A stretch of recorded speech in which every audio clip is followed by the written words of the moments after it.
I'm about to save you from making a huge hair care mistake. Well, hey guys, welcome back to the video. Today we are going to be talking about heat damage, a specific type of heat damage to the hair called bubble hair that happens from overheat styling wet hair in particular. By heat styling, I mean hair dryers, flat irons, hot tongs, even hot rollers can make your hair vulnerable to this. So what the heck is bubble hair anyway? Well, your hair has these little spaces in it called vacuoles, and those vacuoles fill with water when the hair is wet. But when you apply high heat to wet hair, what can happen is all of a sudden that water can turn into steam. As the water vaporizes really quickly, it forces these spaces in the hair. And so if you look at the hair strand under the microscope, it actually looks like it has these bubbles, and it's very, very fragile, almost like a soggy sponge. You take these hairs and you look at them under a very, very high-powered microscope. Not only do you see the bubbles, but if you cut them in half and look at the cross-section, the hair has the appearance of Swiss cheese with all of these holes in it. So it leads to hair fragility and hair breakage. The bubbles basically destroy the integrity of the hair fiber, leaving it very vulnerable to hair breakage. Thermal injury damages the keratins in your hair as well, and that further weakens the hair strand. Now, while hair that is already damaged or brittle is vulnerable to this, it can happen to healthy hair as well. This is a pretty striking type of hair damage. It tends to involve a localized area of the hair, probably because that is an area where it's getting a lot of direct heat. Once the bubbles form in the hair, it's super, super brittle, and so you can get breaking off, and a lot of people will experience all of a sudden a big break off of the hair and a big clump. You know, on this channel I have a lot of videos about different types of hair loss, and specifically we talk a lot about hair shedding, telogen effluvium, which can happen after a stressful life event.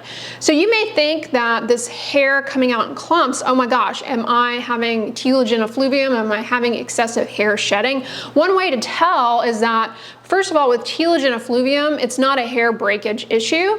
So the hair should be coming out at the scalp as opposed to, you know, in the midsection. But another way to get a sense of this is that with telogen effluvium, if you go plucking the hair, it will easily come out of the scalp. With bubble hair, you're not going to get that. Furthermore, you can have some other signs of damage to the hair that will be obvious under the microscope. Something called trichoptilosis, which is a fancy name for split ends, or something called trichorexis nodosa. Basically, the hair gets so fragile that it kind of makes this little knot in the middle and frays and breaks. Some people will have breakage, and it almost looks like there's like a little node at the end of the broken off hair. With bubble hair, it really changes the texture of the affected area. It becomes very dry, very wiry, very brittle, and again, vulnerable to damage. And if you deal with something like this and your hair texture is changing, is dry and brittle, you may think that the solution is to put masks on and oils and to try and lubricate that brittle hair, but that's not going to solve the problem. The problem is not lack of moisture or that you need to hydrate the hair, but rather that the hair itself is damaged from that evaporation of water. So dermatologists have actually done research to study the conditions that precipitate bubble hair. And while it's an issue that occurs because overheating wet hair, it also could happen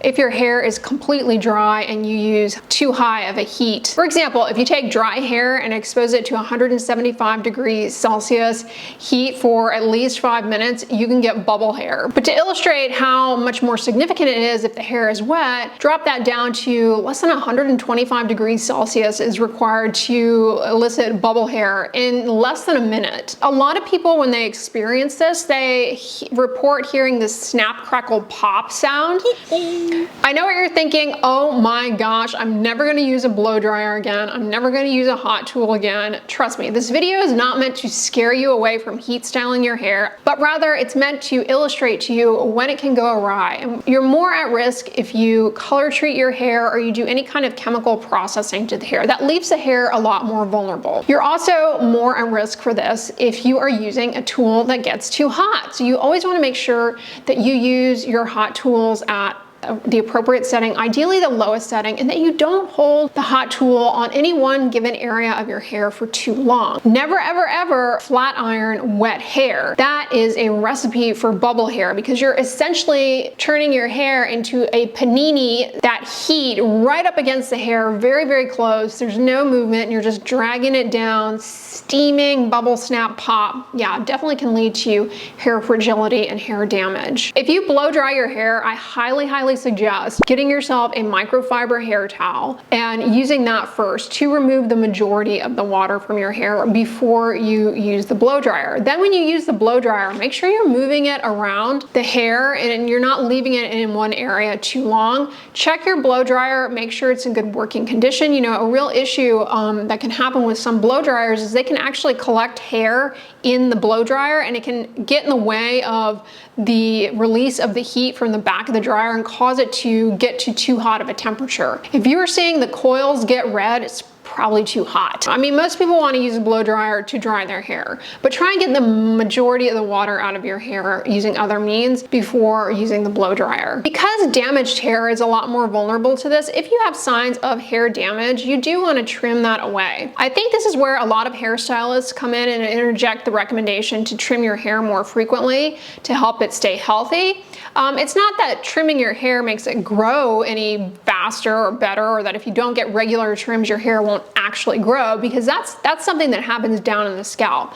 But if you have a lot of hair damage, you're going to continue to get breakage, and so long as you have that weak hair there. So trimming it to remove that damage can help, in a sense, keep your hair healthy, and that damaged hair is not there. You're not blow drying it. That's a really vulnerable area for bubble hair. Another mistake people make when they dry their hair is they move the hair dryer over the same side of the hair multiple times. And it's an inefficient way to dry your hair. Instead, you know, if you're using, say, a round brush, you notice when you go to a salon and they dry your hair, they do this. You want to pass the blow dryer down one side of your hair and then flip it and pass it down the other side. It will dry a lot more efficiently. You'll use less heat on your hair, and ultimately that's going to help cut down on damage and reduce the risk that you have bubble hair. I also suggest using a heat protectant. Do they even work? They can work. It's important to know though that heat protectants, they're not going to completely eliminate your hair's exposure to heat from a hot tool. It's not like, you know, just like sunscreen's not a shield of armor, a heat protectant is not a shield of armor. How do they work? They work by depositing ingredients on the hair strand that kind of slow down the heating process, reducing the risk basically that the strand overheats. And they also help to seal the hair and prevent that evaporation, that vaporization of water out of the hair that leads to fragility. A lot of them have silicones in them, which give the hair a lot of slip. Other ingredients that can work in heat protectants to offer the heat protection are like hydrolyzed wheat. I do suggest using a heat protectant for heat styling purposes. If you swim in a pool, check out my video on skincare and hair care tips for people who swim in a pool. But you'll recall from that video that swimming in a pool leaves your hair a lot more vulnerable to damage because of chlorine. It's just really hard on your hair. I suggest wearing a swim cap. If you happen to get your hair wet in the pool, you don't have a swim cap on, definitely make sure when you get out, you rinse the hair right away. Use a chelating shampoo to remove the chlorine from the hair. That will help keep it healthy. The other thing you need to be careful with your hair, especially if you're blonde, is you want to protect your hair from the sun. I'm chuckling because like pretty much 99% of my videos, I'm reminding you guys of the importance of sun protection. And I know what you're thinking, like, what? We need to be protecting our strands? Like, isn't this just dead protein? You're right, it's just protein hanging out there. It's not like your hair strands can get skin cancer, but UV rays, they do weaken the hair strands. They do, you know, damage your hair, and especially if you are blonde, because the darker your hair is, it has more pigments that can help offset, you know, absorb UV and not damage the surrounding proteins. But if you're blonde or you color treat your hair, it's going to be a lot more vulnerable to UV. So keep your hair protected from the sun by, wearing a hat, but also, heat protectant sprays. A lot of them have UV filters in them too, which will help cut down on UV damage to the hair strands, and ultimately that's going to leave the hair less vulnerable to heat damage when you style. You have the heat protectant aspect and you have the UV filter.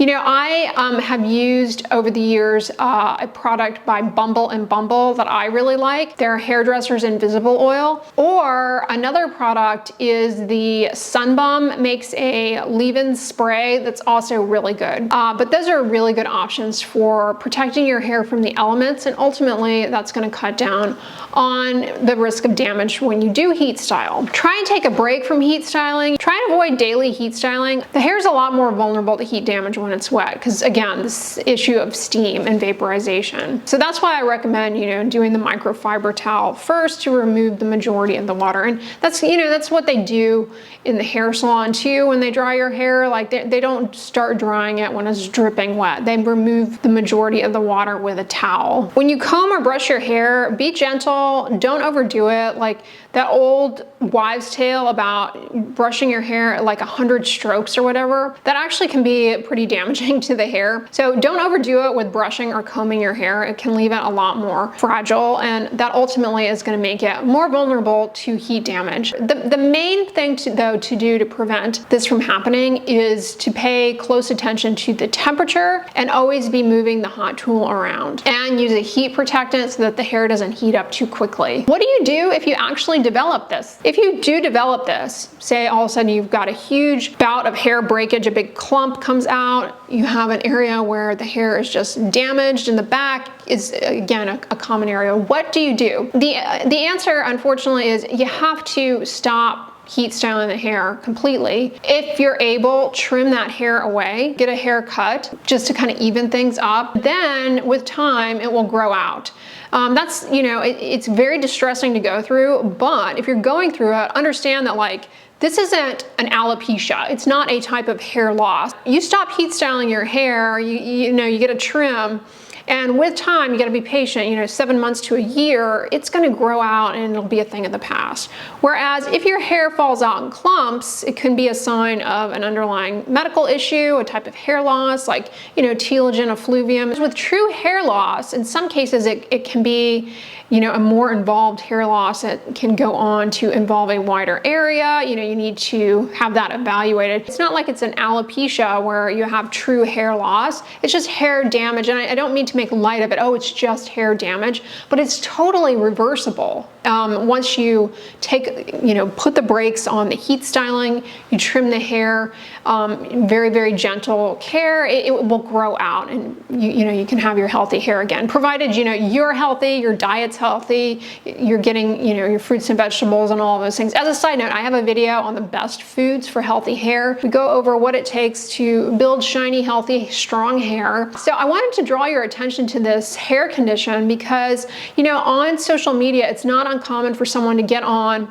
and deal with something where it involves some type of hair loss. But it could be this, and I want to make you aware of it so that you can always have that index of suspicion. Hair loss is so distressing. I mean, I don't think people who have not dealt with hair loss truly can understand how emotionally taxing hair loss is, because it really is a sense of identity, and it's very scary and traumatic for people to go through. So, this hair breakage, hair loss coming out in clumps, it can be a very traumatic thing to see in the shower. But, having some awareness that this is a possibility, a possible cause, things that are very simple for you to do to rectify the situation we've gone over here. And also for you to realize that, as I've said in a lot of videos, hair loss and hair breakage, These are issues that affect a lot of people, but they have different causes and different paths to resolution. And I think when it comes to hair loss, marketing for different products, supplements, it likes to, make it seem as though they're offering you the solution. But different types of hair loss, they have different approaches, different solutions. And in this case, you don't need to buy anything. You don't need to use anything to fix this problem. On this channel, I have a lot of videos talking about various lawsuits for different hair care products. In those videos, we talk about the ingredient in the product that is on the chopping block. And in those videos, I always point out how it's really actually pretty difficult to say for sure a given product has caused a type of hair loss or hair problem. But I have often suspected that in some of these cases, what the people may be dealing with is actually hair breakage related to heat styling. And it has, again, nothing to do with the hair product per se, but it's just guilty by association. A lot of, maybe influencers will share their hair loss journey, their hair journey, and they may have some supplement that they're taking and, recommending to you, but really they could have just been dealing with hair breakage due to hairstyling practices, and it has nothing to do with needing a supplement or anything of that sort. So hopefully, learning about this helps you have a higher index of suspicion when people claim that certain hair loss serums or whatever help them out, when it could have just been an extensive bout of very involved breakage, like from bubble hair. Let me know in the comments if you've ever dealt with hair damage this extensive. Speaking of hair, skin, and nail supplements, on the end slate, I'm going to post my recent video talking about the pitfalls of hair, skin, and nail supplements. So definitely check that out, especially if you're dealing with hair loss and you're stressed out and wondering if you should take one of these. I provide a lot of insights in that video that I think will help you out. But if you like this video, give it a thumbs up, share it with your friends, and as always, don't forget, sunscreen and subscribe. I'll talk to you guys tomorrow. Bye.